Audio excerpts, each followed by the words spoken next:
Magandang araw po sa mga subscriber ni Ride and Roll. Update ko lang po kayo sa mga available puppies namin ngayon sa aming kennel. Ito yung ating pago. Yan, pure black na female. Yan, ang ganda ng mukha niya, no? Correct eye siya. Yan, going 2 months. May vaccine na po yun, tsaka deworm, ha. Yan, ang ganda na ito. Rare black, oh. Yan. At ang asking namin is 12,000 lang po sa ating pug. Yan, ang cute niyan. Correct eye siya. Ito po, meron din tayo dito ang husky. Yan, huli. Yan, huli natin na male. Ito, ang laki na ito. Kapal na rin ang coat niya. Yan, lalaki siya. PCCI on hand. Yan, 3 months old. Yan. Ito ang asking namin dito. Yan po siya, 13,000 po. Tracing namin. Tracing namin sa ating husky. Yan, meron din tayo ditong pug shih tzu. Yan, ito yung female naman. Ito, nag-isa na lang siya. Correct ID ko. Dominant yung pagkapag niya. Tapos, makapala yung coat niya. Dala yung ko niya. Yan, ang kita lang. Going 2 months pa lang yan. At ang asking ko dito, 5,000 na lang po. Yan. 5,000 na lang sa ating pug shih.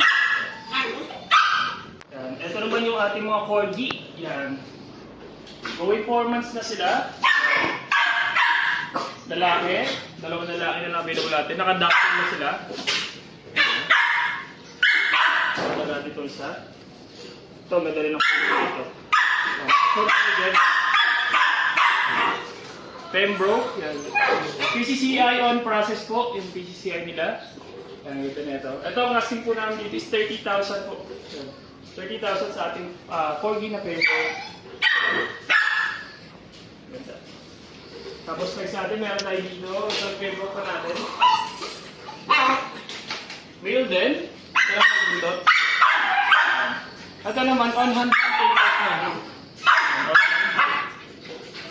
Ang ganda na ito. Ito ang casting ko dito. Ito 28,000 na lang ito. Ano? 28. Parang coat niya, no?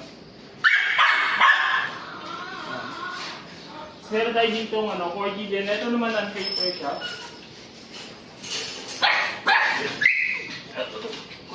5 months, maybe. Ito na ito. Pero kasing ko dito, 25,000 na lang. Wala ito. Kita ko lang din po ito. Meron tayo parating na mga bagong batch ng golden retriever natin. Yan. Male and female. May mga vaccine na rin po yan, tsaka deworm. Yan, ito ang asking ko sa kanila is 15,000 na lang po. Yan, sa mga nag-out ng